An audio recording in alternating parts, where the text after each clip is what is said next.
stretch, though, New England was out shooting DC United really until the game shifted and we were a man up and really trying to press to get that equalizer. It just wasn't a full 90 minutes of offensive football that we were expecting. Yeah, which is also frustrating because at the 90th minute, we went down to two defenders and Higuain comes on, who can obviously score in those moments and create brilliance out of nothing. So I wish we had gone for it a lot earlier. Yeah, the stats on Twitter are not great. If you're on Twitter and you're listening to us live, I would recommend that you guys continue on this feed and not really scroll through your DC United feeds, because Opta Jack is letting us know this is the first time the New England Revolution have won at DC United for the first time since 2013. And, well, generally we don't want comparisons to that year unless we're talking about the Open Cup, right? But similarly ugly, we're seeing just even worse stats here. This is the first time the Revs have scored multiple goals in an MLS game since about a year ago in a 2-0 win against NYCFC. So, and that to me is a bit tough to hear, because DC United have played well defensively most of this season. I didn't see 2 goals conceded at home tonight. I think that's a sign of the times. The Revs are getting better. Man, it hurts to say, because DC United was also linked to Bruce Arena around the same time. But which was a shocking. I mean, did you want to bring in Bruce Arena though? If it means reliving those glories. I mean, the Banners have years from when he was coach. I would have taken it, and the Revs have gotten the U.S. said that too, and significantly better. That's kind of my opinion about Bruce Arena as well. Oh man, and this analogy is Austin Klinsman. You said it. Oh boy. anyways, Arena's got them coming up, and so I think DC United were really good, except for those 2 chances tonight. Well, he's got them coming up, and of course he obviously was suspended tonight, which caught all of us off guard. The Arena suspension. Richie Williams, former DC United great and inaugural coach in Loudoun United history, was on the sidelines in Audi Field. Familiar digs for him. He spent a lot of time there with Loudoun for a couple of games last season. And by the way, just in just a few minutes, we are expecting, as usual, to cut live to head coach Ben Olsen's press conference, as well as Steve Birnbaum will be joining the media here. So that's the media availability we're expecting tonight, and we'll cut there as soon as those guys are available. It looks like we're just awaiting Ben coming to the podium. But if you're listening live right now on Twitter or on YouTube, we definitely want to know your thoughts on tonight's game, on the state of the team, kind of where we go from here. 4 games left on the schedule as it stands today, and of course a lot more to be announced. But you can join the conversation by using the hashtag TriedAndTrueDCU or jumping in the YouTube live chat. And after the press conferences, we will open up the call-in line. But for now, it looks like head coach Ben Olsen is at the podium, looking for an indication that he's ready to go. And we'll cut live to head coach Ben Olsen's press conference here on Tried and True, the DC United postgame podcast, presented by Heineken.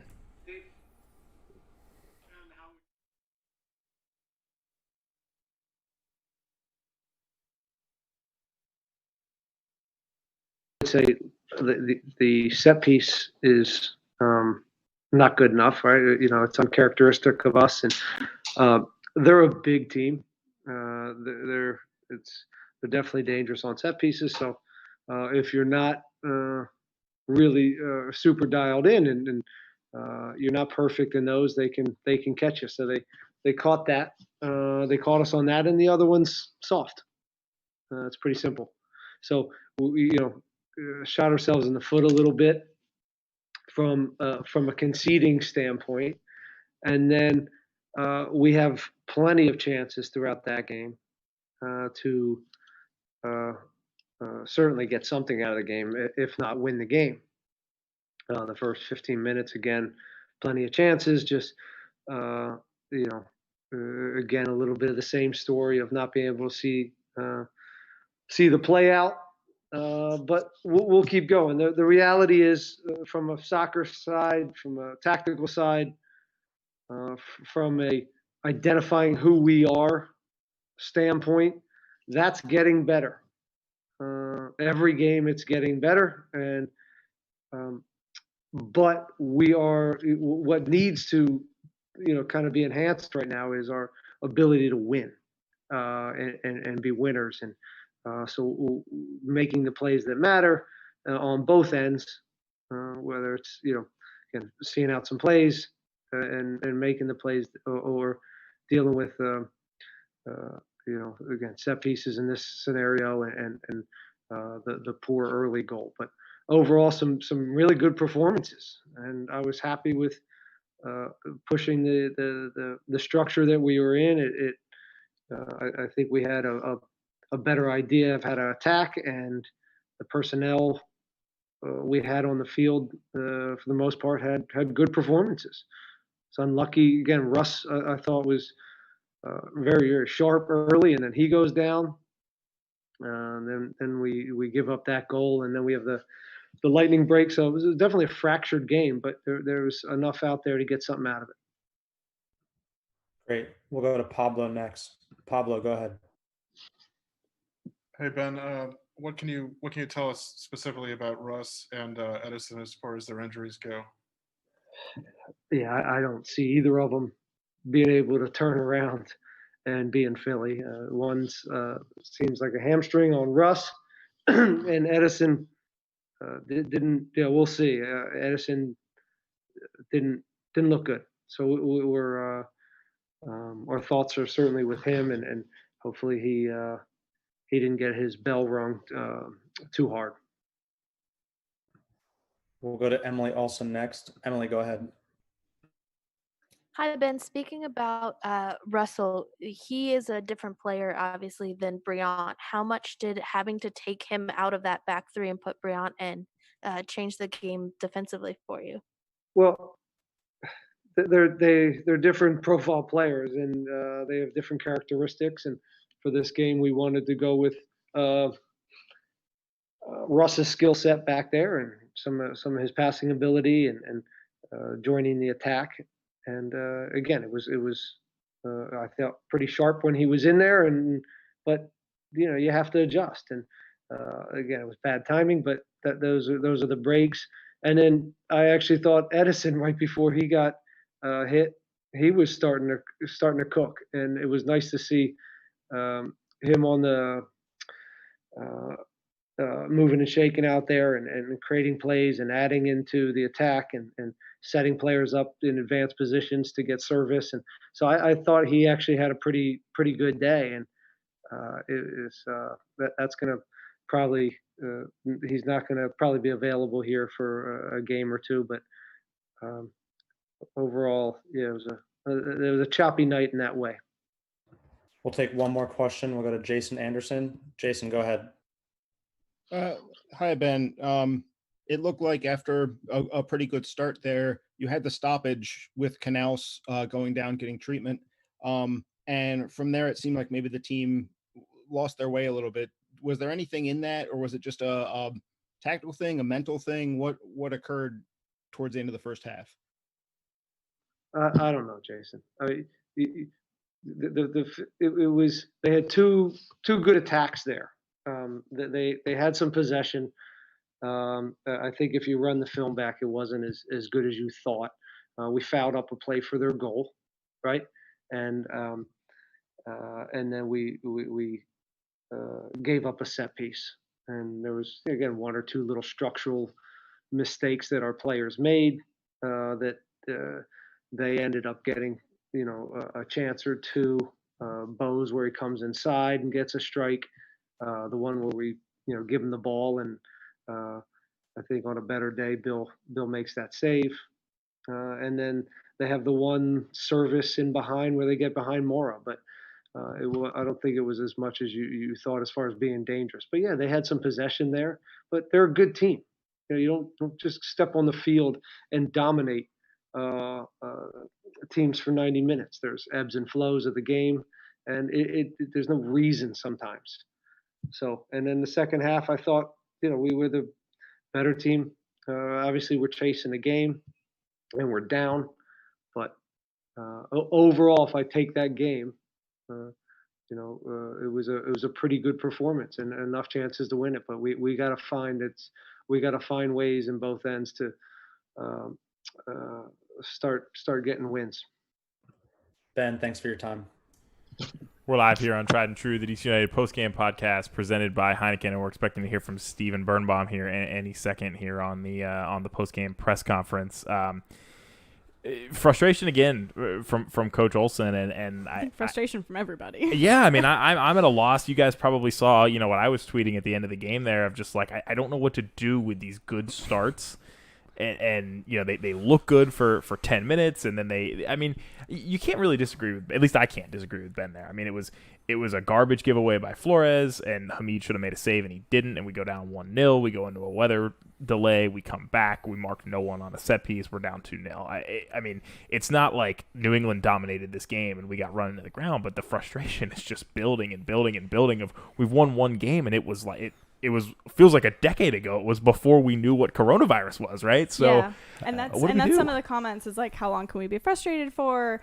And a lot of people, I don't know. I feel like Ben does take accountability, and that he doesn't try to like blame it on weather or blame it on injuries or anything like that. Like he'll definitely call out when we've like had bad plays, but I think it's true that it's frustrating because we do have such good starts, and on paper we do have a very good team, but at what point are we going to start creating chances in the run of play? Well, you talk about injuries, and I don't think Ben was trying to put off the result of injuries by any means.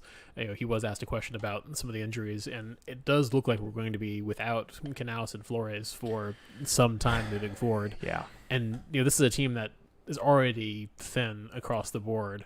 Maybe we're a little bit deeper with our recent moves at center back, but it's still, the cupboard's looking bare. So if we're having more players get down with injuries, it's going to make Ben Olsen's task that much harder. And the games don't get any easier. I mean, Philly, I joked to you guys while we were listening to Coach Olsen. My go-to is that every team in this league is bad and we should beat them. I think Ben takes a different approach and thinks a lot of these teams are really good. And they are definitely better than I give them credit for. But let's be honest, the Union are a good team. We don't match up well against the Union. We haven't for a couple of years, and that's who we play away if home and away matters right now on Saturday. And that was something we were saying, too, about the quality of this league and making this team fun to watch.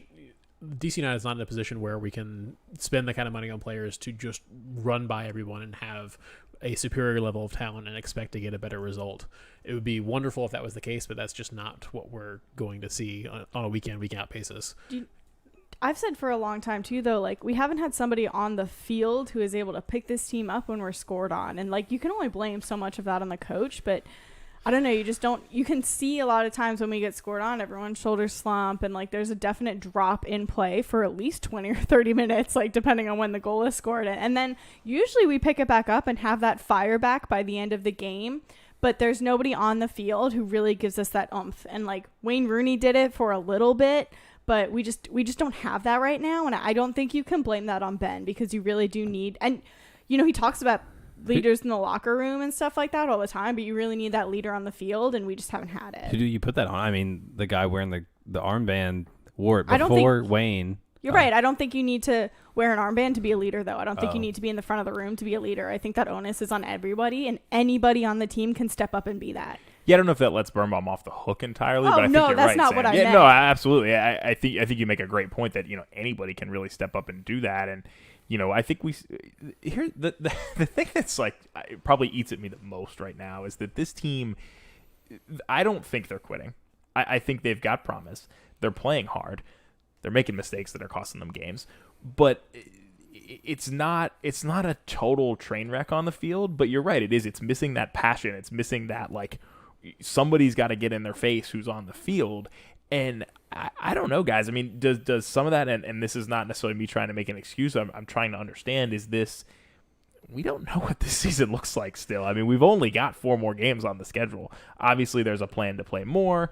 It looks like almost every team is going to make it into the playoffs. We said that everybody would make the knockout round in Orlando. But, I mean, it's a tough year to put on paper, and I wonder if that's why there's not a little bit more of a spark in these guys of, there's no sense of urgency right now, and I think that's because we don't know when this season really ends, at least to some extent. You're right, and perhaps that would have been different had we won our first 2 games of the season, and had we gotten a little bit more results in Orlando, maybe it would feel like there were a little bit more to play for. But I mean, I think that's warranted, because especially if you listen back to some of our interviews with the players and some of the interviews that they've done otherwise, they're saying that they don't want to play meaningless games. Like they want what they're doing to mean something. And if they already kind of feel like they're out a little bit, but they also don't really know what they're out of, that's probably a valid point. It's still not the opinion I'd want my professional soccer players to have, because it's your job to go out there and win. But I see where you're coming from. And I don't think it's necessarily a question of passion. I mean, that's never an issue that we've really seen with the Ben Olsen coach team is, players not wanting to be out there and be involved in the game. I think when you have a situation like that, you have players who stop going in hard for tackles, kind of just let people run by them, and you really start giving up awful chances. I don't think that we're there yet. I don't want to say that this team has no passion, no verve for being out there, but there is something missing, and you have to have some kind of creativity going forward. You have to be enjoying the game. You have to find a way to create, to make something happen. This is not a league where you can just expect to roll out guys and have the result happen. You have to earn it, and they haven't done it so far. Well, and we were frustrated about, what felt like the lack of offense on Friday night against FC Cincinnati, and tonight I don't know that you can say that. Obviously, they didn't score. That's clear. That's unacceptable. But they came out of the gate flying, and there was a lot more time and what felt like quality time in the attacking third. And I said on Friday that they're not clinical. And tonight on Twitter we were discussing with some listeners, like, this team can't make their own luck right now, and when they do, it's bad luck, right?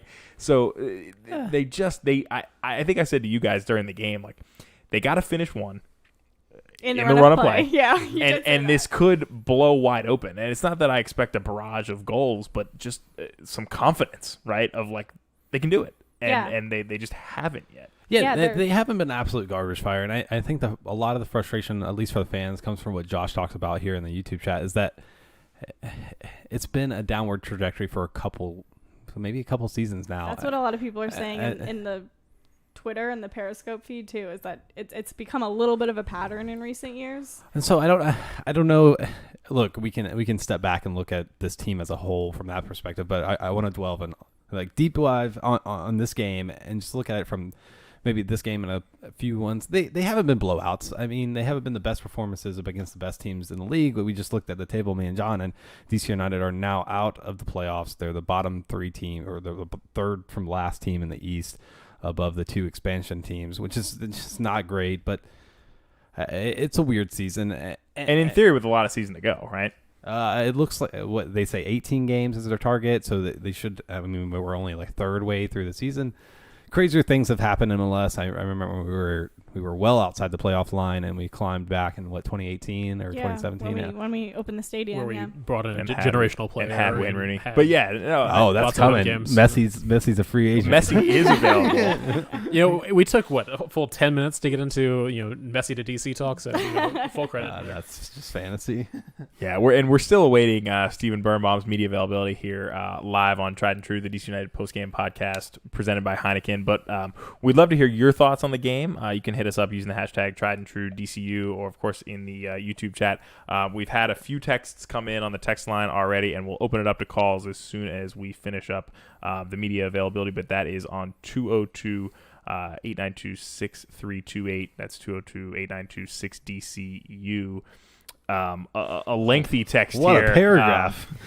Wow. I think, but it's interesting just to start into it, because I said this to you guys earlier, yet to see Flores do anything. And obviously our best wishes out to Edison Flores, and hopefully it was just a bit of a bruise on the head, but it didn't look like that. It looked quite frightening seeing the injury, but yeah, I mean that's what Ben said too. He said Flores and Russell, right, were probably out for Philly. Yeah, and I mean, I guess one way to read into that, obviously, is we play Philly on Saturday, and tonight's obviously Tuesday night, so it would be a quick turn. But yeah, neither of those injuries looked perfectly great. But he touches on the conversation we had last time, which is this what DC United want to have a deep? I mean, it's hard to live up to the last one we had, right? We had Wayne Rooney the last one, and you could put Wayne Rooney on a dead ball and he'd score a goal for you. I don't think Flores is that kind of dead DP. He's supposed to be adding more of a dynamic attack to the team, and we just haven't seen that yet. So that's frustrating. And that's what someone in the comments is saying too, that when we had Rooney and Acosta, that was our probably best chance, right? We definitely had that, but I don't think that's necessarily on Olsen that he lost that team, right? Like Rooney went out for extenuating circumstances, and like Acosta threw a hissy fit. So I would I would to say see there's us- extenuating circumstances as well, but I'm a Lucho defender. For Lucho? So Lucho threw a hissy fit, Lucho didn't get the contract money he wanted from DC United, and then he so decided he to left. not do his job like a child. But I do think it's frustrating. I would like to see. I mean, we haven't had an out and out like striker who just all he knows how to do is score goals, and it's funny because I don't prefer those types of strikers, but we haven't had one in a while, and you can see What that kind of it's striker lacking. do you prefer if you don't prefer one that scores goals? No, I prefer one that scores goals, but I prefer one that does other things. Like I hate those cherry picking forwards. She's watched Leeds too much. Oh Jesus! How did I get into Leeds? That forward ran around and worked for the team just as much as he stood in the box. He and didn't waited for score the ball. goals, that's for sure. Well, so one thing I think we do need to dissect a little Sorry, bit where did your about team finish? about tonight's in the league above. In the Sam, what is this? What But are your odds about to win? about tonight's performance, we talked about it a lot during the game. It was a very different style of play for DC United, at least how it appeared, right? Of like we've typically been trying to go down the wing, and we're hoping we've got crosses into the box. And tonight was a lot more direct. It was quality passes, through balls, trying to set up players for success. Ola obviously had a great ball in by Gressel, delivered on a platter. Chances. Oh, for sure. They we definitely created had chances tonight. And that's what I said when Ben was talking a little bit. Is I was like, there's a difference between like the product on the field is not always great, but it's also not, like Joshua said, it's not been a dumpster fire for 90 minutes. Like we definitely had our chances. We just can't buy a goal right now, which is really frustrating. Instead of dumpster fire, you should say Chicago Fire, but they're actually pretty decent. Well. No, but I mean, like we had the chances, right? If you look at each game in isolation, it's just very frustrating. I think it's when you lump them all together that, I mean, obviously there's a problem that needs to be addressed because you are lumping them all together, but I don't think we look like the worst team in the league by any means. Oh yeah, those first 10 minutes. We're close though. You really In the table. Table-wise, certainly. But yeah, you look at those first 10 minutes and you see a team that is going for it, has opportunities to score. You have a number of chances where you're thinking, yeah, a few inches here, a few inches there, and it's a very different story going into the rest of the game. But we haven't been able to maintain that for a full 90 minutes. Yeah, Yeah, I and was that's about what to say, one of the comments if we is. played the way we played the first 20 minutes, the whole 90, we score at least 3 goals from the open play, and we win that game. But that's what I was going back to is we 3-2. get scored on, and then the team gets really down, and we have a rain delay, and nobody picks the team up. And I don't think that's all on Olsen or the ownership. I think that there's a lot of onus on the people on the field to do that. Well, and New England, especially when they went up 1-0, they had no business even really being in the game at that point. And they had a great player make a great play, and that's what you need. I mean, obviously We also had some shots. it was just it was a turnover that landed right at his feet. I don't even think it was a nice shot. I don't even think it was a great play. He just took a chance. Put it on frame and it went in. Yeah, that's right. And Off an error from our player, and nobody closed him down, and then an error from the goalie. Like It wasn't great, but he took a shot, and that's more than you can say for United for most of this game. And we do have a quick update from the team. It sounds like Kevin Paredes will be joining us here shortly, not Steve Birnbaum. So we're just waiting for Kevin to come to the podium here. If you've got questions for Kevin, let us know using the hashtag #TriedAndTrueDCU. And as soon as the press conferences wrap up, we'll open up the phone lines. Also, joining us around the 11 o'clock hour, so in about 30 minutes or so, Dave Johnson is going to be joining the show tonight, so we're looking forward to that. And of course, if you've got questions for Dave, I personally, I'm very interested in how he is able to keep his composure. Obviously, this guy's been with DC United since the very, very beginning. And John has a Dave Johnson shirt, so I do- I'm well- surprised he didn't wear it today. I should tweet that He's out. so yeah. excited for it. I wore, the team's obviously getting involved with the Turn It Teal initiative for first responders, and I was fortunate enough to win one of the Parley shirts last year. It was weird at first. It's almost like a New York City FC color, but it's grown on me a little bit, and It I was thought weird tonight was the watching, perfect yeah. night to kind of wear it. So Also that's why I'm eco-friendly. wearing this tonight. It is It's eco-friendly, made out Sam. of recycled material. That's the shirt that dissolves in water, right? Yes, DC United's defense. Oh, man! All right, that's a mute on Mike too here. Joshua said, "I want to be roses and butterflies this Look, episode." it started raining. They scored, conceded 2 goals. No, it's right on. And looking back at some of the stats from the game, I was surprised to see that DC actually held the ball for 57%. So almost 2/3 of the game. I was shocked that we had most of the possession. Yeah, it did not feel like we did. And yet still got outshot 13-12. Doubled up on shots on goal. That was not what you expected from the way this game came out. And this is what we have been really talking about this entire show is why can't we put this together for a full 90 minutes? What does it take to actually make that happen? Because really, we didn't see a major tactical shift from New England. It wasn't a substitution that we couldn't handle or a full-on formation shift. It just seemed like the team wasn't able to put it together for the full game. And I'm at a loss, and it seems like the team is at a loss too. So, yeah, I mean, where do we go from here? I know we're about to go to press, and I'm hesitant to get into a big conversation about it, but where do we go from here? And that's a lot of the questions in it, is that it has been a little bit of a pattern, right? So what do you do to break it? Well, and it's frustrating that again, the only goal we saw tonight obviously came from the spot. So still goals on the run of play are a challenge for this team. But it looks like Kevin Paredes has joined us at the podium, so we'll send it live to Kevin Paredes. Some quality chances early in the game, and then also throughout the second half.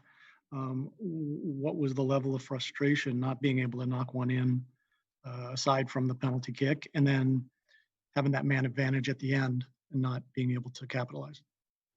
Yeah, it's for me. I don't know about the other guys, but for me, it's quite frustrating. I definitely had chances where I know 2 I'm thinking of right now, where I can definitely put that in the back of the net and we would get the 3 points. But things happen, and I know the rest of the guys are frustrated right now. I know everyone had chances, everyone played well, but things happen in football. But we just got to look forward to the next game and put away our chances. Thanks, Kevin. A reminder to raise your hand if you have a question for him. We'll go to Jimena next.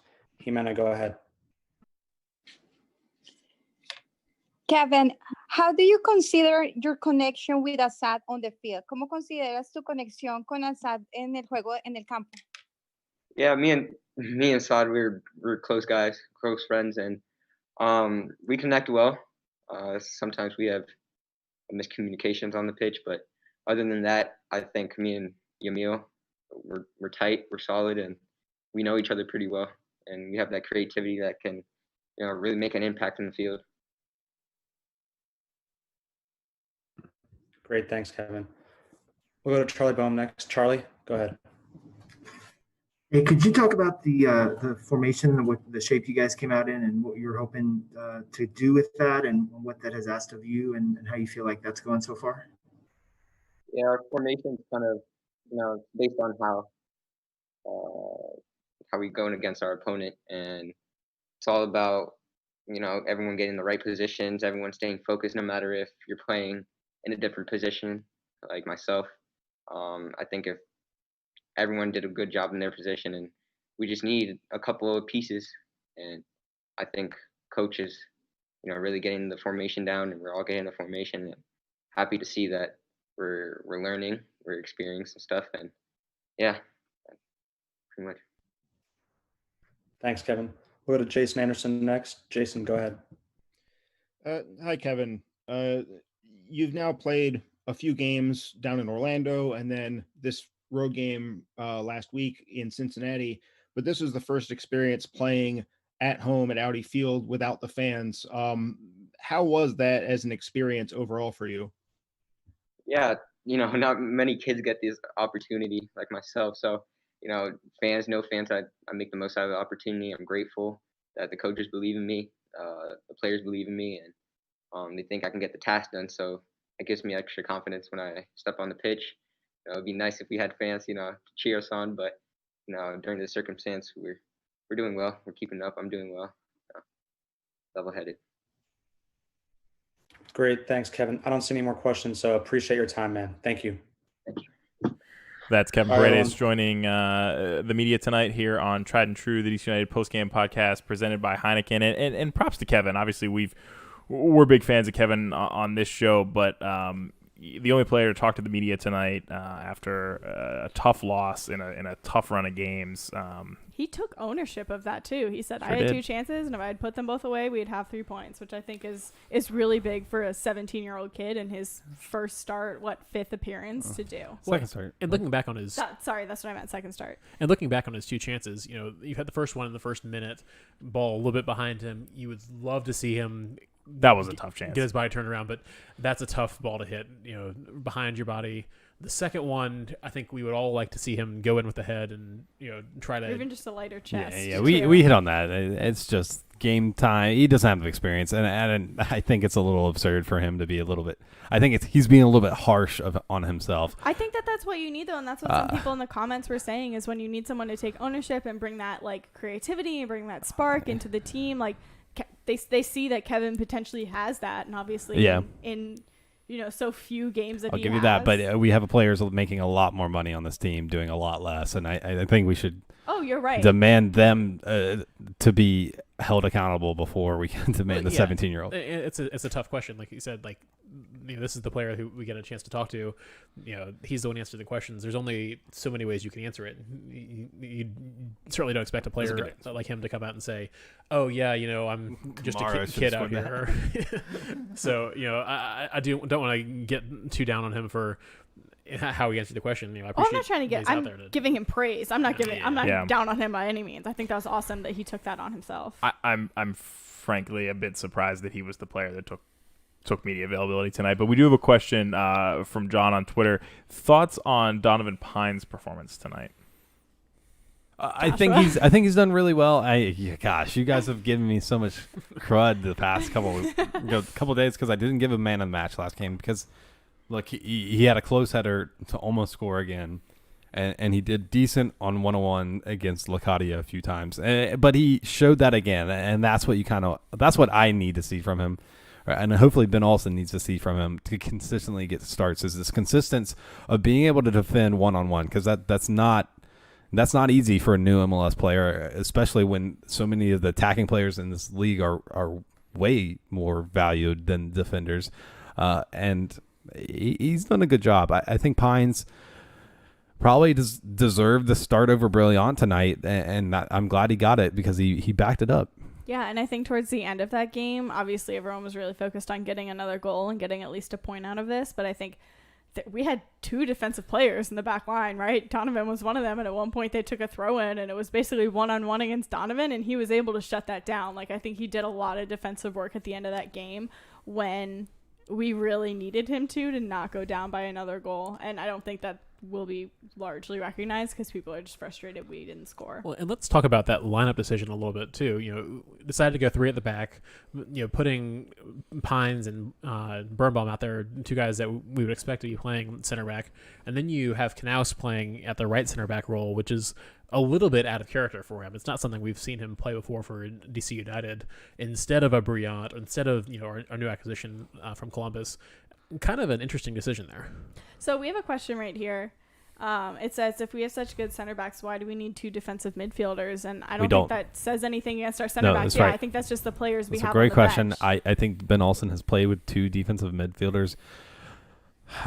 Honestly, as long as I can remember. I mean, Arnaud and Perry Kitchen, 2 defensive midfielders. Arnaud knew how to play the 8, but he was playing as the defensive midfielder, and you could probably trace that lineup history all the way up to today. I don't think what do you do? I mean, do you want to keep 3 at the back and then? I think the intention was to be able to press more as a team, and I think you saw that a little bit more at the beginning of the game. You saw that we really were playing with just 3, and at times they were even pushing, and you saw that in the last game too. But you really need for the entire team to be in their defense and our offensive third, and we weren't all the time, and that's when it was pushing back and the outsides were having to come back. Yeah, I don't know. I guess I struggle with that a little bit, Sam, because I don't think it was a tactical or a formation problem tonight. I mean, nor do I. Right, but we had good possession, and the goals we gave up they were bad goals. We shouldn't have given them up, but they weren't a result of we had players out of position or we were mismatched. They were poor marking and a bad turnover, right? So, I mean, there's a part of me that would say I would stay the course. I mean, we called for change when we were playing these games in Orlando.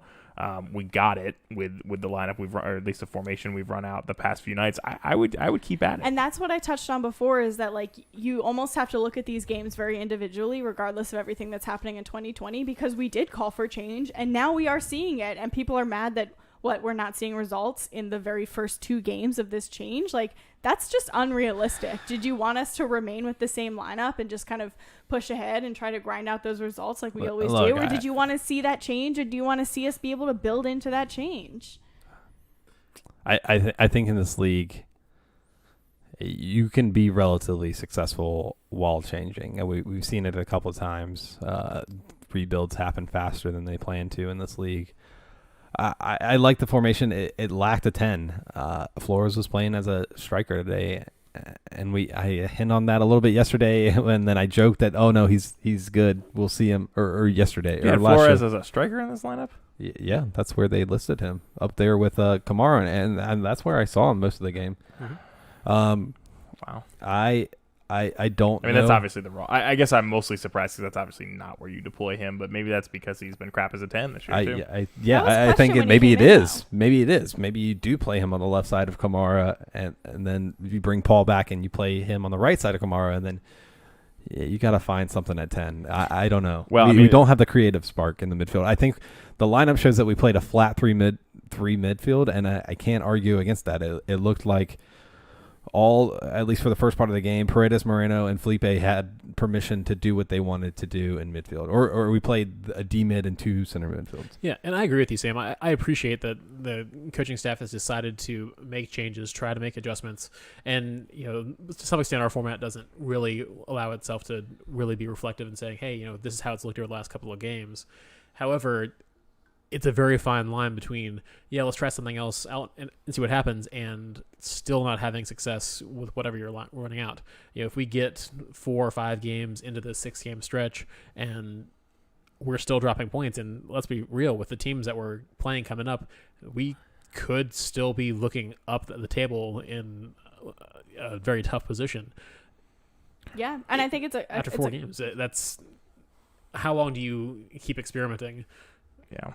Oh, and I think it's a mystery it's a shock to no one that we don't have a deep offensive bench, right? And that's what we just said. That's why we had 2 defensive midfielders in front of 3 center backs, right? Never mind. I won't bring it up. I know it was coming. Well, listen, we're live now on Tried and True, the DC United Postgame podcast presented by Heineken. We're obviously at a bit of a loss here. We'd love to hear your thoughts. So if you'd like to share them with us, give us a call, 202-892-6328. That's 202-892-6DCU. The phone lines are open. And joining us here in about 15 minutes or so, Dave Johnson, the voice of DC United since the very beginning, will be coming on the show, and we're going to ask him sort of where we go next with this roster, this team at this time, because the roster questions. Here's my last question. You talked about a short bench up top.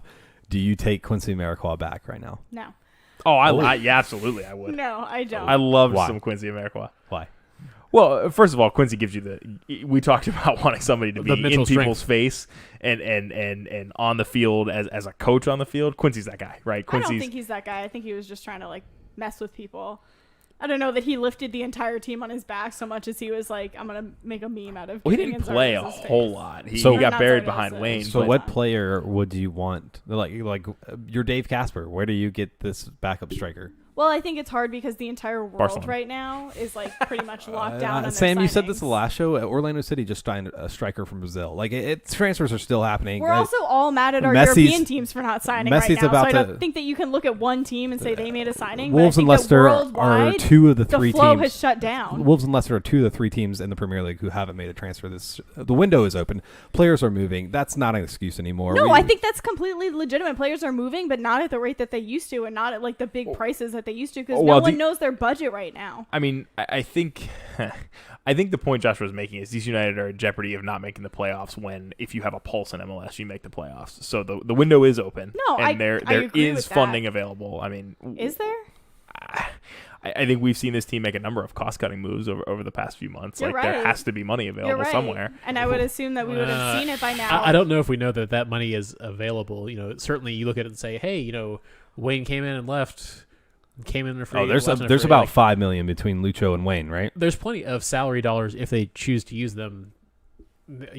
But given the kind of arcane MLS roster setups, you don't really know how much of that they actually have available to put on. And I don't necessarily want them to just throw money at the problem and hope that's going to do it. I agree. And I think John made the point that we just built a stadium. We just introduced Loudoun and we just created them a stadium. I think that we're not all privy to DC United's books. And I think it's very easy to say you just need to spend money, but I think it's more complicated than that. I think the simple answer, kind of beating around the bush, and you can use the pandemic as oh man, I didn't want to do this show, is that there's no return on investment for good soccer right now. You don't get more stands in the fan. DC United gets more people in the stands when they have a better team. We've seen that because we're in the stands when it's empty against Montreal, and then when we're in the stands when it's full in the middle of the summer against LAFC when both teams are undefeated. And there's just no point in having good soccer right now because it doesn't matter. You're going to get the same TV rights money that you would have gotten otherwise. So I think, 100% agree. And I think I was interested in the answer to the question you initially posed, which is if you're going to make a move, who do you bring in? And so I do want to go back to that. But you guys ended up at the place where,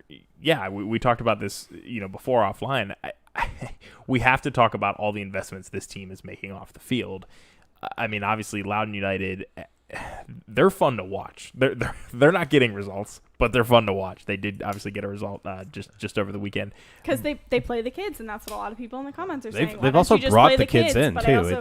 I also don't think playing an entire team of 18-year-olds will get us the result, right? I think that we've seen Kevin make a lot of starts, and I think that's proof that Ben will play the kids when they show that they're ready. And I just don't know. Yao has had a lot of great starts. I don't know that he's super ready. Obviously, Moses is in the team right now. Donovan is even still like one of the younger kids who's been brought in from Loudoun, and he is also getting the time right now. So I don't think just starting all four of them will be the answer to our prayers. And I do think that that's an investment that pays off long term. You're seeing it a little bit now, like you said. You listed off a number of players who have made their way onto making the 18 or 23 or whatever it is now for the first team.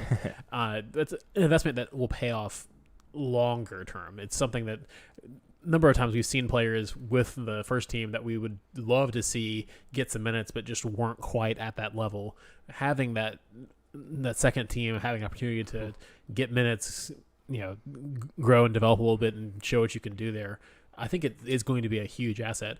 It's just not something that pays off immediately. And as fans who are watching game today and seeing us go down to a Revs team that we are used to handily beating, which you said the last time we lost to them at home was 2013. That's right. It's frustrating to watch other teams come in and beat us because the Revs are not in a better situation than we are as far as resources, as far as funding. Yeah. So let's turn the question just a bit because I mean we got to talk about it, right? Are we okay? And I think I saw the Bar Brava asked a similar question during the match. Are we okay with cutting some weight right now, cutting some of the bigger salaries that maybe aren't getting it done? I saw that too, yeah. Playing the kids and continuing to add to the infrastructure, both in the front office, off the field, and you just you get it ready for next year. I mean, it's the thing that casual fans never want to see. You want to win, but us as dedicated hardcore fans that want to win consistently down the road, those are the types of moves that allow that to happen. And that's what a lot of the comments are saying is they're kind of like, bring on the new kids and let's just focus on next year. So, play the kids for sure. But the idea of cutting dead weight is one thing. It's a whole different question when you're saying cutting dead weight or, extra salary for what? If you're saying, okay, these players have not panned out, and I don't think I'm at that point, especially with the guys we brought in this year, to say it's time to cut bait. And as far as the other ones, I don't actually know that DC United has another player targeted who is going to measurably improvement on these guys. Like we said, on paper, this team should be better than they are, and they're not getting the results that we're hoping for and that we frankly think that they have the quality to get. That's such a good point. And I also think that, say we, I don't know, cut a bunch of our higher players, which someone makes a point is, we don't have 3 DPs, so we're potentially pretty low on the salary for the other teams. My goodness, you guys. Well, we're laughing because I'm about to hire a new producer over here. Oh, man. Anyway, point being that, you can play a lot of the kids right now. Look, but it's 2 mistakes through the whole game. You're just like DC United, 2 mistakes and we lose 2-1, Sorry, Sam's making a good point here. No, continue. We're cracking beers. Yeah, we're trying to hire a new producer. Yeah, Show's falling apart. Anything else? My point is that investing in the academy right now, you're not going to see those returns for 7 years. So I think that fans need to understand what they're asking for when they just say play the kids, or they just say like put more faith in our academy, because realistically we don't have one of the better academies in the league right now, and that's something I would absolutely still love pay to to see play. change. It is still pay to play, and that's ridiculous, and you have a lot of other academies in this league that are not pay to play. So We watch every week. If you watch MLS like me and Sam do, where we catch every game, you watch DMV players play for other teams. They start for other teams. They announce it too. Bobasi and Williamson played against each other in the DMV, and now are both starting for Portland. They got demolished the other night, but they've been winning games. They won MLS's back. Look, I think this goes back into the point I was just making, where about the beer, this season doesn't matter. You're not getting anything for players or for good soccer. You're not getting that ticket money or food money or whatever. So tank for Trevor if you need to. Like if you can work your if you can work your roster to a point where you could have a lot of free space next season, that you could sign 2 new DPs or something funky like that. I mean, we see other teams turn DPs into TAM players all the time. I don't think I've ever seen DC United be able to work the roster like that. Well, we don't get those special LA roles. We do have a call coming in here to save the show here, hopefully. So let's go ahead and take that. Hey, you're live here on Tried and True. Who's calling? Hey, this is Ryan in Columbia, South Carolina. Hey, Ryan. How are you tonight? I'm good. How are you? We're hanging in there. What are your thoughts, Ryan? Where's your head right now? So I'm kind of past the game, but I'm kind of looking at the current roster right now and those core players, and kind of the narrative going back to Wayne Rooney coming in was that he just completely transformed the team, and I don't know how true that is. Because you look at results in 2018, you have a Steve Clark on the roster who Ben Olsen didn't use, and David Osted was back there making blunder after blunder. Yeah, I remember those. And, they were scoring about 2-3 goals a game. And so this team should have no problem competing in MLS, even with, your DP not quite on the right page yet. So that was kind of my thought. Yeah, no, it's an interesting point, Ryan. So where do you see the goals coming from on this roster as it's constructed today? I mean, Ola Kamara is plenty capable of scoring goals in the MLS and has been, that star striker in MLS. Absolutely. And in 2018, we were doing it with Darren Maddox. So that's a big upgrade from Maddox. That's true. To Ola That's Kamara. very true. And it's an upgrade over Quincy Amarikwa too, Sam, who you brought up earlier. So You brought him up. I did. Yeah. So yeah. I don't know what it is, because if I look at this team, this 2020 roster on paper, I mean that's far and away better than the 2018 roster. Before Lucharu went off. But yeah, they were scoring goals.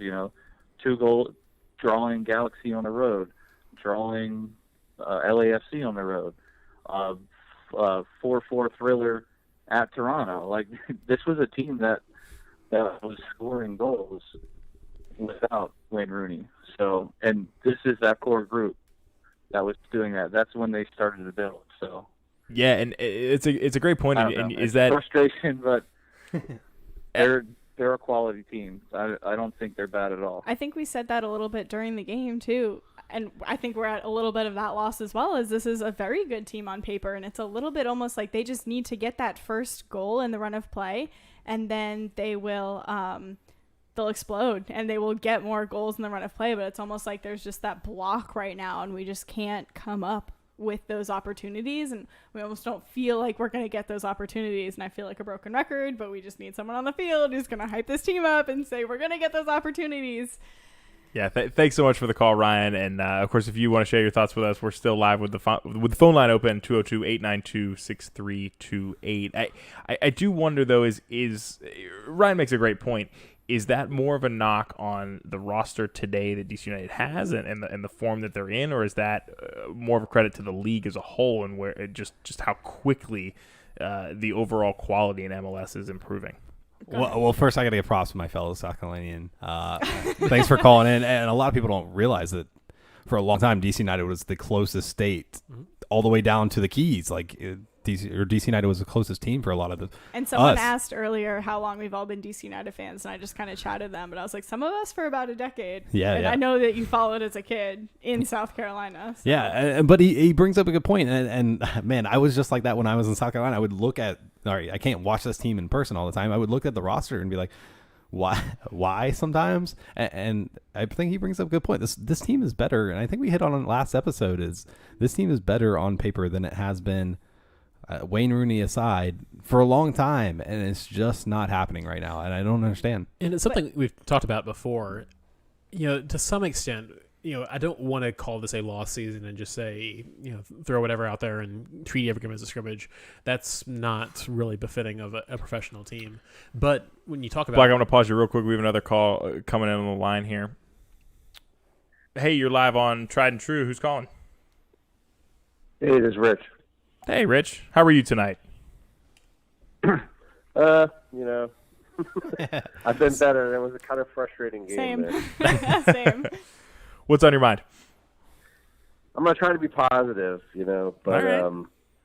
I think that it's the same thing as last week. It seems like there's nobody like steering the ship when we get into the opponent's other half. So what happens is everybody's so tentative, they pass backwards too much. And it seems like this formation, to me, I saw four defenders. We had, Pines and Birnbaum in the middle. We had Mora and,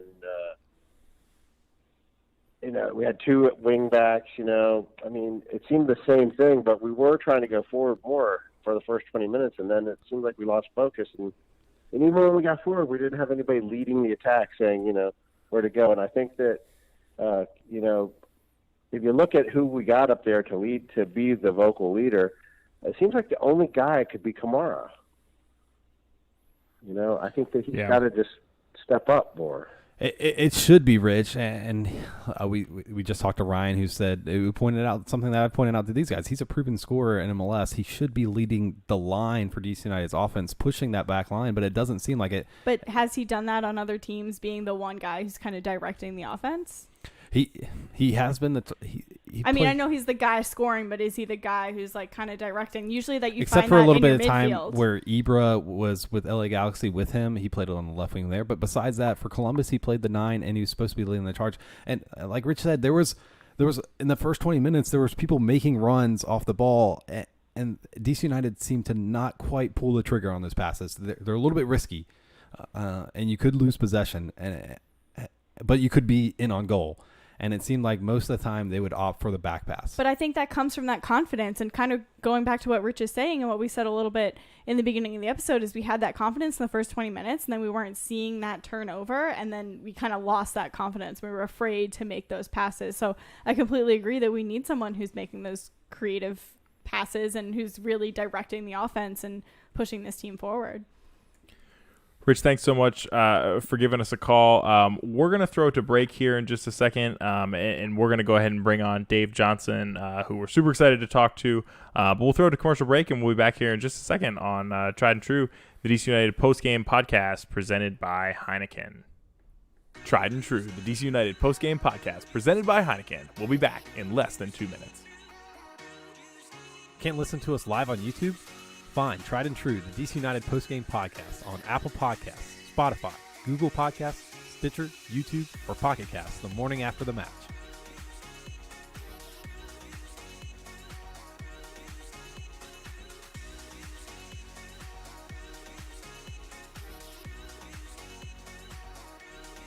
Tried and True, the DC United postgame podcast presented by Heineken. We'll be back in less than 90 seconds. Hey, thanks for listening live. If you want to join the conversation, let us know what you think in real time using the chat on YouTube Live, on Twitter using the hashtag TriedAndTrueDCU, or text us at 202-892-6328.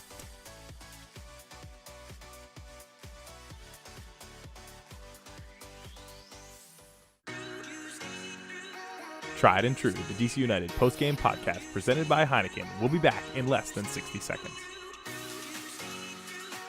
Let us know what you think between games on Twitter at #TriedAndTrueDCU or email us at triedandtruedcu@gmail.com.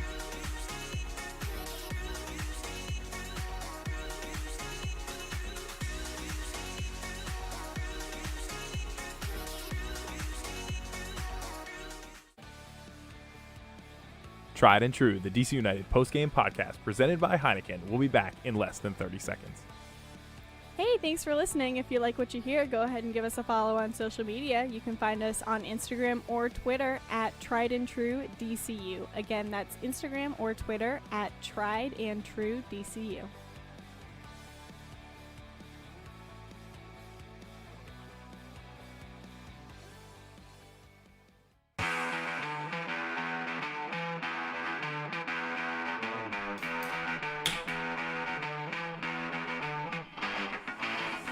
We are back live here on Tried and True, the DC United postgame podcast presented by Heineken, and we're pleased to be joined by the voice of the black and red, Dave Johnson. Dave, welcome to the show.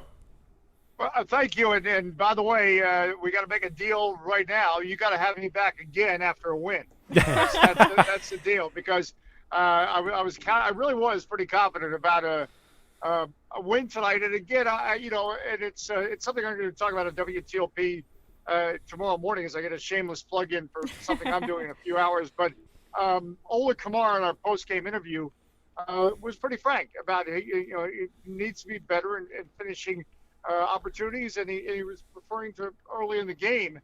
And so if he scores early in the game, it's a different story. And that is the story.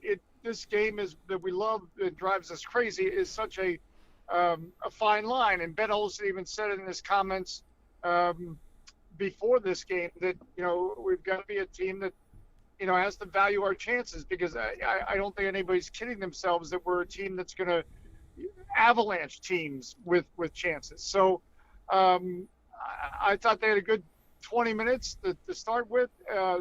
It was the first goal was just unfortunate with Edison Flores. It was just too casual. You just needed to get it out of there, create a turnover, and then lightning hit, and I forgot what happened after that.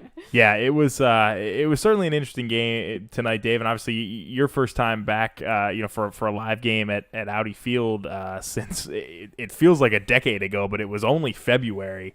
One of the questions we have for you, obviously, to switch things a bit off the field, but what's a typical day look like for you guys when you're hosting a show, you're calling the game live at Audi Field? Like, how soon are you? What time do you get there, and what does that look like from your guys' perspective in the booth? It's a several day process in terms of, obviously, you're trying to get prepared and et cetera, but in terms of the actual game day, tonight was a 7:00 game, and I'll get to the stadium about 3:00, and that way you can get locked in, and we do a half-hour pregame show that airs on DCUnited.com, and so we really go on the air at 6:30. So a lot of it starts at 3:00, and sometimes there's interviews to do ahead of time or pre-production, but I get there, that may seem early for a 7:00 kickoff, but it's amazing how fast time flies when you have things to do. And the next thing you know, you're in a men's room putting your makeup on and realizing you should have done it 20 minutes ago. So anyway, and that's full disclosure that I look terrible when I'm off camera, but I'm made up, and it's a much better look. Same, Dave, same. You've obviously been with the team a little while, too. Can you talk about your history with DC United? Yeah, actually we had Steve Goff on in our pregame, and my time goes back with we used to do at the old Home Team Sports a weekly a soccer show to try to promote soccer in this area. And that's why what you guys are doing is so near and dear to my heart, and so important that we why are other sports so entrenched in this country and successful, it's because when the game stops, people are still talking about it. Whether it's NFL football, they're talking on a Monday and a Tuesday and leading up to the game, and that's why outlets like what you're doing are so important. And that's what we did back in the day. But before DC United started in 1996, but before that I was doing, at the time college soccer was the only, really outdoor soccer. There's also something what is now morphed into the United Soccer League, but it was called the A League, and I did some of that, and before that I did the Major North Soccer League, which was the Baltimore Blast. But see, now you're sorry you're asking this question, because now I'm boring you to death. No, we love it. Never. So it's and now it makes it sound like I'm 95 years old. So that's probably I'm dating myself too. But the beauty and something that, in all seriousness, I'm quite proud of, or I'm quite blessed, is that I was with DC United from the beginning, and also another reason why that this club and this team and this sport is so important to me is I grew up as a product of the NASL, the original NASL, with the Washington Diplomats, and a fan of Johan Cruyff, and even before that, he came in 1990 as one of the greatest players ever, and it was an important thing in my life because I'd lost my mom to multiple sclerosis, which sadly is the disease I'm battling now. But the Washington Diplomats and NASL soccer was such a positive distraction and an outlet for me, and so it's extra special that now I was able then later in life to connect with the rebirth of professional outdoor soccer, which has meant so much to me, and I think it means a lot to a lot of people, DC United, because we get upset about wins and losses, but we have a great community of fans, and it is we all have challenges in life, and so having something like DC United and Major League Soccer to support is a great passion outlet, if you will, and so I'm very blessed to be a part of that. We're so thankful for your contribution to it, Dave. As I prepared for our talk tonight, I went back and watched some clips of my favorite moments in DC United history.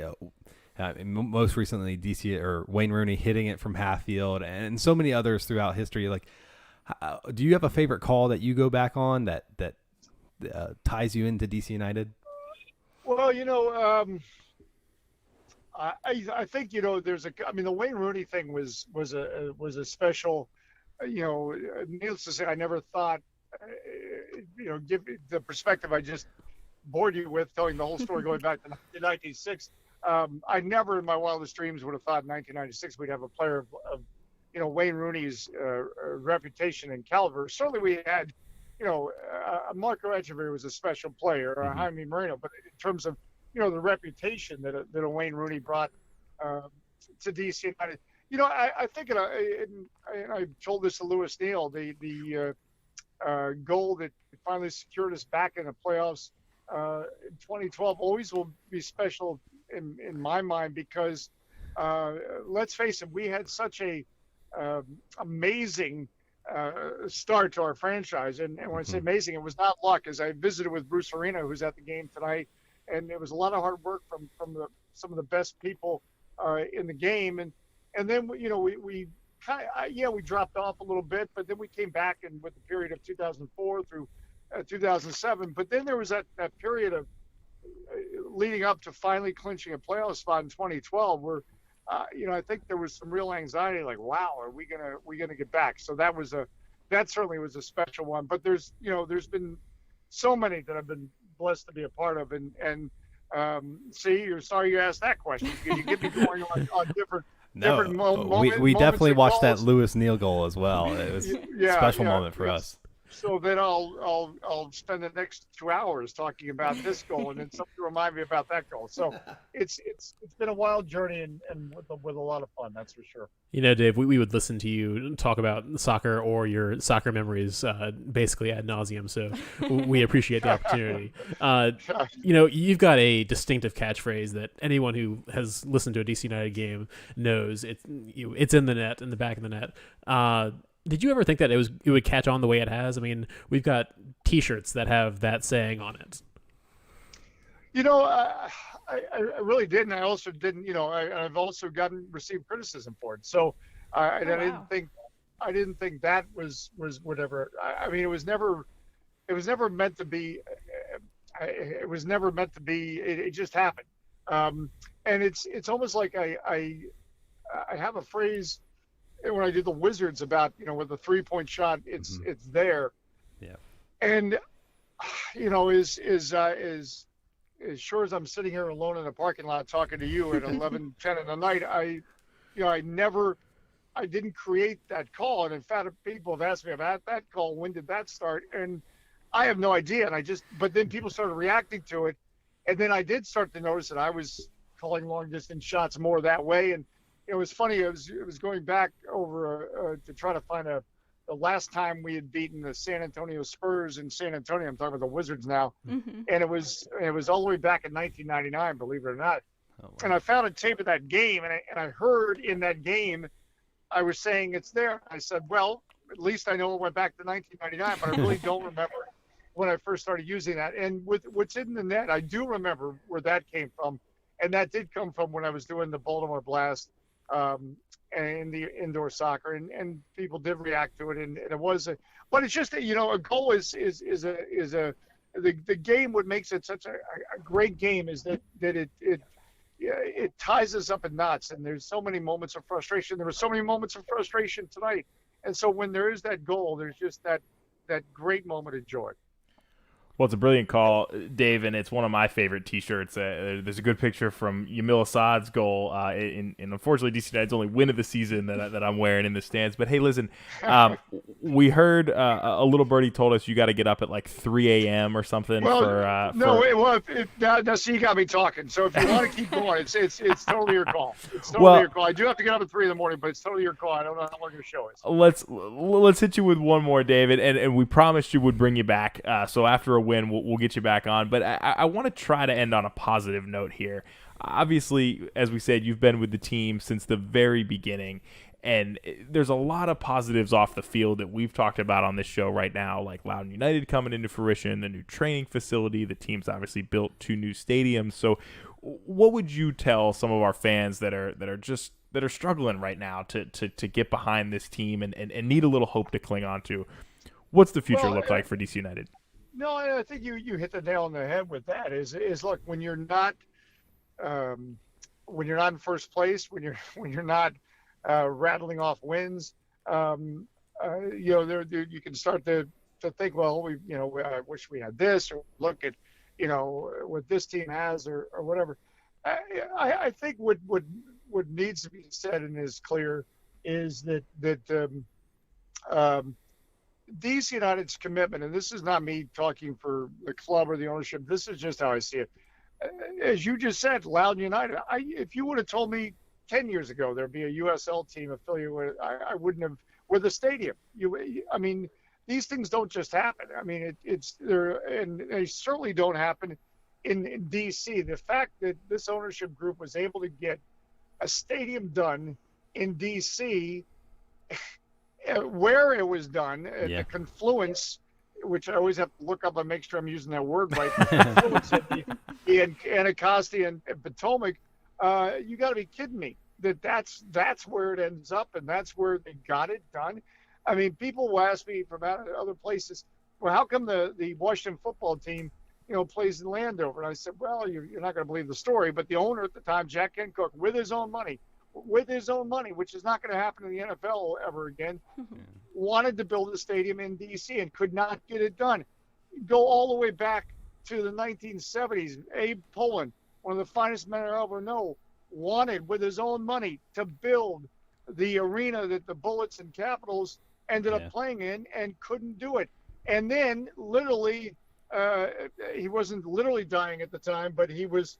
It was. Are you still there? Yeah. Oh, we're here, Dave. Okay, good. No, it's amazing how many times. No, my phone just buzzed. It was probably my cue to get off the stage. I mean, you got me talking too much here. But he wanted to build an arena in the city, and again, he had to get it done with his own money, and that almost didn't get done. What is what we now call Capital One Arena. So this is a long way of saying that this. I still remember Jason Levy and telling me at the 2017 All-Star Game. We were close on Wayne Rooney, and it's not that I didn't believe him. I just thought, well, yeah, but that's probably one of those things where there were half a dozen clubs that are going to say that. Well, sure. He showed up the next year. It would have been great if he stayed longer, but it didn't work out, and it was nothing the club did that he left. It was a personal thing. So, it's always going to be challenged to win in a league like Major League Soccer with more teams and everybody competing. But I think, we do have a situation where there's so many teams that don't have, they have nice stadiums, but they don't have the location and they don't have the community that we have. And if you look at Kevin Paredes out there, the way he's playing tonight, and Griffin Yao and Chris Durkin is over in Belgium, for goodness sakes. What they're doing is hard work, and it's going to continue to pay dividends. Loudoun United's already paying dividends. So, it's no fun on a night that was the game lasted 17 hours because it was suspended by lightning and you lost 2-1 and et cetera, et cetera. But, I truly believe there'll be better days ahead. And look, it wasn't that long ago. Let's face it, in November of 2018, DC United really owned the town. It was before it was I don't want to say own the town, but I mean it was so hot, and it can be that way again. It's just to see Edison Flores go off on the field tonight, that hurt because we want him to develop into it, and now I was talking to Deb McTavish and I, we're not doctors, but you don't have a good feeling that he's going to be able to play Saturday. So it's going to get better, and you cannot deny the support of the fans of this team. Still, I believe is the most authentic in all of Major League Soccer, and at least I've always said this: they showed the rest of the league how to do it, and they did it. DC United fans from the start brought the atmosphere. Washington, D.C. and RFK Stadium was always the place the networks wanted to be because we knew how to show it. We knew how to support our team, and we still do. Mm-hmm. And so, it's not going to be flying high like it was. Right, we're not flying high like we were in 2018, but we're working hard to get back there. And I think, you have to hang with it because it's even like you look at any sport. The Capitals keep making the playoffs, but their fans are and I'm a Caps fan, and we're frustrated now. The Nationals World Series story is 19-31 last year. Davey Martinez was supposed to get fired, et cetera, et cetera. And I bring these other sports into it because that's just it. That's why we stay fans and supporters of these teams because we were there when it was not so good, and we're going to hang with it because it's not like this club is not trying to sign players. It's not like this club is not trying to develop players. It's trying to be what it always was, a standard of excellence, or continue to be a standard of excellence in Major League Soccer. Yeah, absolutely. I think that's such a great way to go out. We're live now, and we've got a lot of people in the comments just saying that they have so many great memories of meeting you. I've had the pleasure of meeting you several times. So, you mean so much to the fan base. We wish you and your health, all the best going forward, and we're looking forward to many, many, many more It's in the Nets in the near and far future. So thanks so much for taking the time to chat with us tonight. Yeah, they better get scoring again because I'll forget how to say it. Well, listen, we got to get that back going again. That's for sure. Definitely, and after the next win, you've always got a mic on our show, Dave. So thanks so much for joining us. Good luck with the early wake up. No, it's coming. 3 a.m. Tune in to WTOP 103.5. We're going to be talking about DC United. We're still one of the only outlets that talk about DC United because it's a great club, and I love each and every one of you who continue to support this. And what you're doing with this podcast is just so important, and it brings so much joy in my heart. And I say that sincerely because, again, I've made my life out of trying to promote and discuss the game of soccer, and the fact that you're putting the passion and time and blood, sweat, and tears to make it happen is important. And that's why I'm in a parking lot at 11:20 in the night Eastern time, and people are looking at me wondering, should we call the cops? This guy looks a little bit suspicious.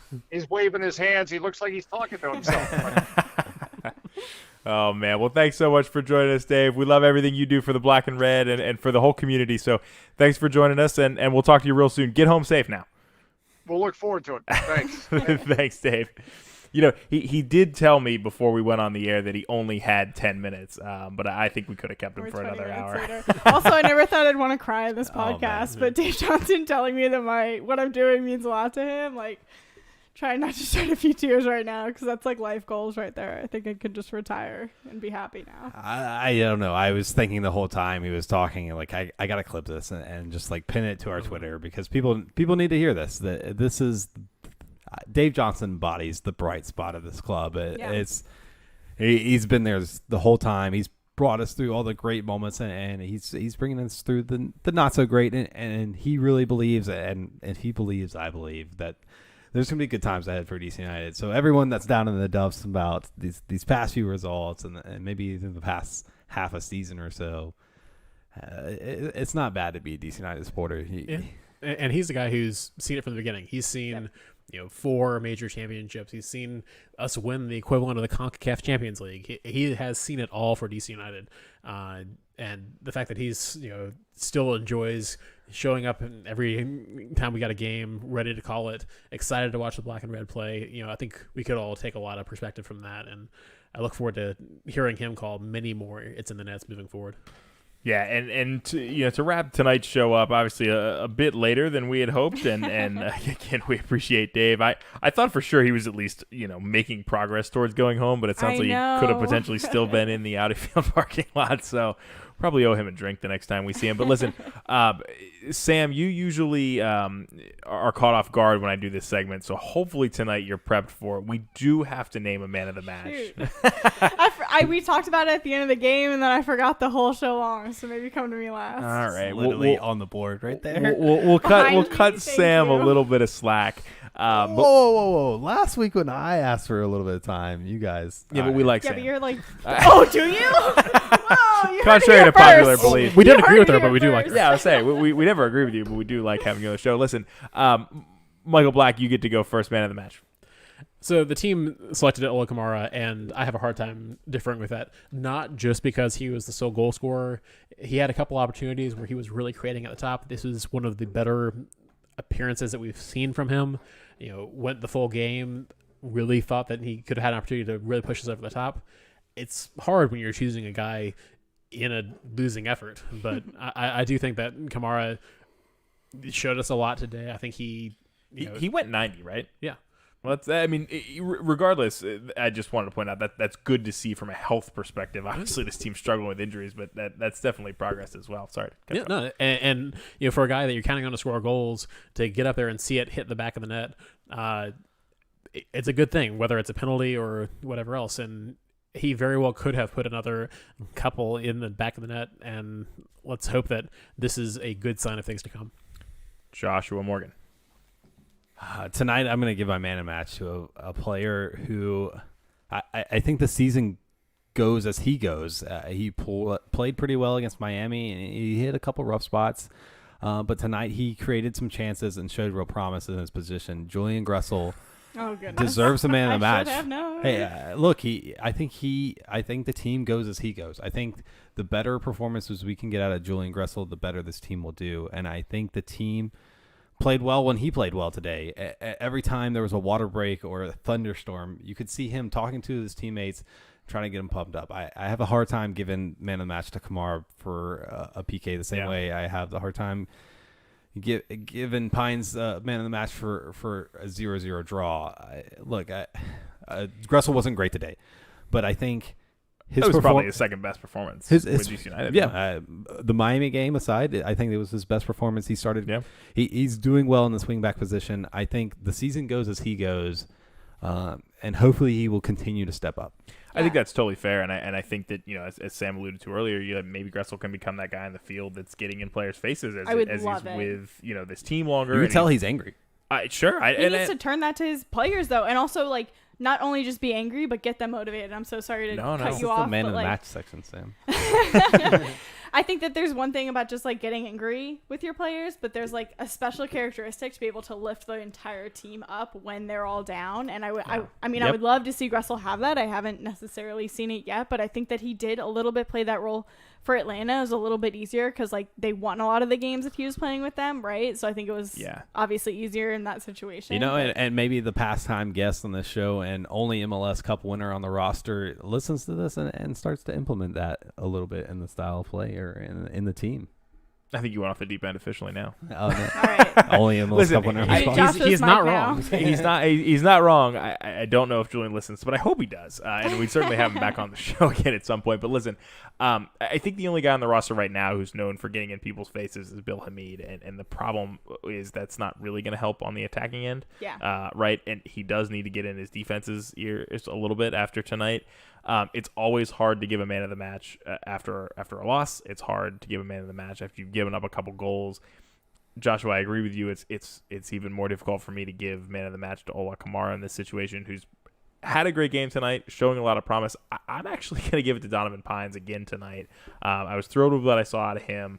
I think he was the most solid defender by quite a bit tonight, and he's the youngest defender out there. Also by quite a bit.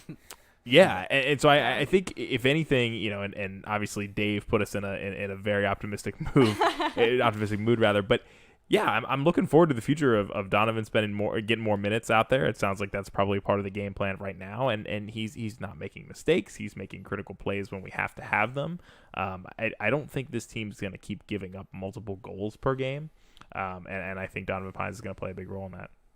Yeah. So first, I want to say, Rich, who I'm assuming is the caller that we had on earlier, was really kind of agreeing with Joshua mostly.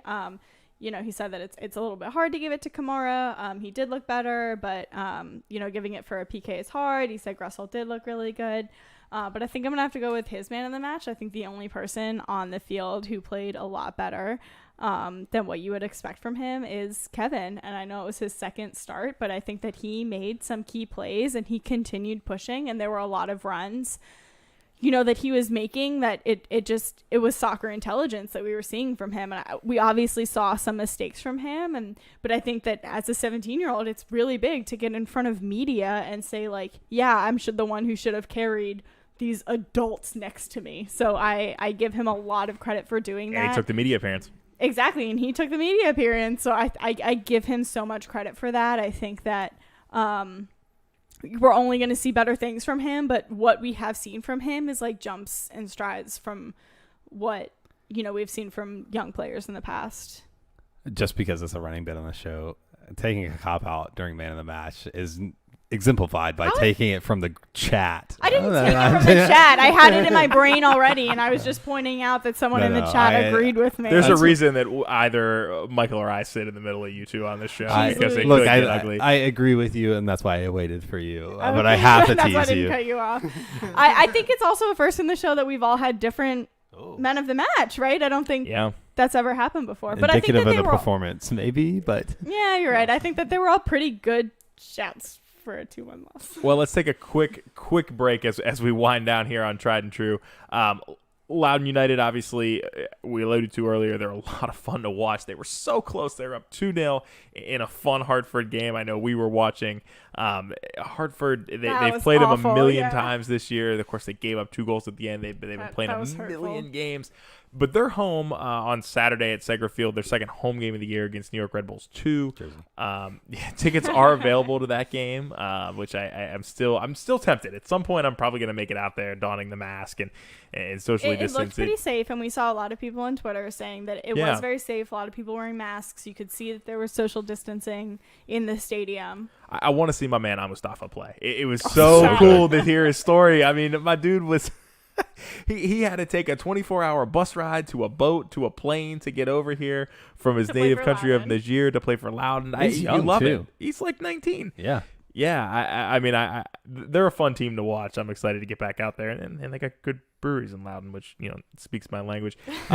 Speaking of local teams returning, the NWSL announced today that they're back in just 10 days. Surprise with the fall series. But also not a surprise. The Spirit are in the Northeast group with Sky Blue and Chicago, so they'll be playing some games. It sounds like Segra Field is probably going to be the site of those games. Sands, Rose Lavelle. Yeah, Sands. U.S. Women's National Team. Essentially, but potentially Kelly O'Hara will be making our way over. Their terms were a little bit unrealistic. We weren't going to give them Hatch, but I've got it from my Spirit sources on Twitter that it will rain the entirety of all those games, so we might not actually see the Spirit play because apparently that's just what happens every time those teams play. Yeah, but That's of course, flex weather there. That is, and obviously most near and dear to our heart, the Black and Red are back on Saturday night. We've talked about it a little bit earlier, away to Philly. It's always a tough game. It's always a fun road trip that, of course, we won't be able to make this year, which we'll miss. But we'll be back here live probably around 9:30, assuming the weather cooperates. Barring any thunderstorms, yeah. Who knows what's going to happen in 2020. But we're looking forward to that. We've got some exciting things hopefully on the way for Saturday Night Show. We're not quite ready to announce it yet, but please stay tuned to our social media this week as we'll be announcing something pretty exciting for an upcoming show, which we hope to have ready for Saturday. And where can you find us on that social media? Yeah, you can find us on Twitter at Tried and True DCU, on Instagram at Tried and True DCU. If you've hung out with us all night tonight into the 11:30 hour, thanks so much for joining us. If you've got feedback for the show, triedandtruedcu@gmail.com, of course, is the email address. Our DMs are open. You can tweet us. We're all ears. Absolutely. We appreciate all the interactions tonight. Some great calls. Mm-hmm. Some first-time callers. Yeah. I love it. After a loss, I love that people stayed up and chatted with us. Absolutely. I think that's it. We're gonna send it out with a little bit of Bobby wine, and we will talk to you guys here in just a couple days here on Tried and True, the DC United Postgame podcast presented by Heineken.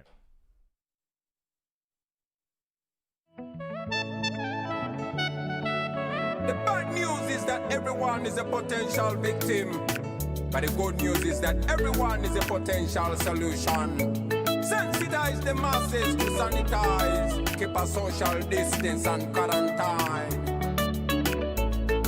Stop! The coronavirus is sweeping over mankind. Everybody must be alert. It's a global pandemic we can never take for granted. Kila mtu must be alert. It's a matter of life we can never take for granted. Discipline and personal hygiene, and make sure you regularly wash your hands. Keep a distance from everyone. Report anything like a symptom. Serious fever is a symptom. Dry cough is a symptom. Walkway tamula is a symptom. Itchy eyes and flu is a symptom.